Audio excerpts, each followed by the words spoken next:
ମୁଁ ସୋସିଆଲ ମିଡିଆରେ ଗୋଟେ ଭିଡିଓ ଦେଖିଲି ଯୋଉଥିରେ କିଛି ବିଜେପି ଲୋକ ଯାଇକିନା ଗୋଟେ ମନ୍ଦିର ସେ ମନ୍ଦିରରେ ଯୋଉଟା ଉପରେ ବୋର୍ଡିଂ ଥାଏ ସେ ବୋର୍ଡିଂ ରେ ଶଙ୍ଖ ଚିହ୍ନ ଅଛି ତାକୁ ଭାଙ୍ଗି ଦଉଛନ୍ତି ଯେ ଏଇଟା ହଉଛି ବିଜେଡିର ଚିହ୍ନ। ବିଜେଡି କାହା ବାପା ପାଖରୁ ଆଣିନଥିଲା ଶଙ୍ଖ ଚିହ୍ନ।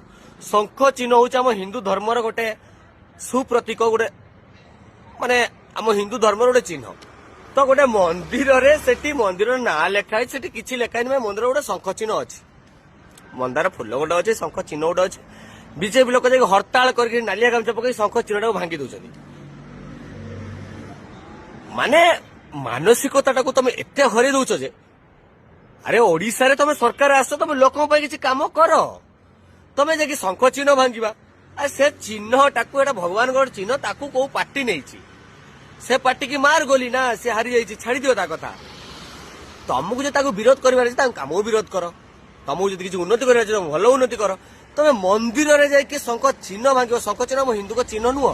ତମେ ବିଜେପି ବାଲା ତମ ଘରେ ଶଙ୍ଖ ନାହିଁ, ଯଦି ନାହିଁ ତାହେଲେ ତମେ କାଲି ସକାଳୁ ଗୋଟେ ସବୁ ଯୋଉମାନେ ସବୁ ବିଜେପି ଦେଖେଇ ହଉଛ, ଓଡିଶାରେ ତ ବିଜେପି ସରକାର ଆସିଛି ମାନେ ତମେ କହୁଛ 75% ତମକୁ ଲୋକ ଭୋଟ ଦେଇଛନ୍ତି, ତ ତମେ 75% ଲୋକ କାଲି ସକାଳେ ସବୁ ଶଙ୍ଖ ଘରକୁ ବୋଲି ଫିଙ୍ଗି ଦିଅ।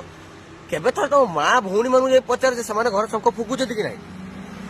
ଆରେ ସେଟା ହଉଛି ଆମ ହିନ୍ଦୁ ଧର୍ମ ଗୋଟେ ପ୍ରତୀକ। ତମେ ଗୋଟେ ମାନେ ପ୍ରତି କଥାରେ ପଲିଟିକ୍ସ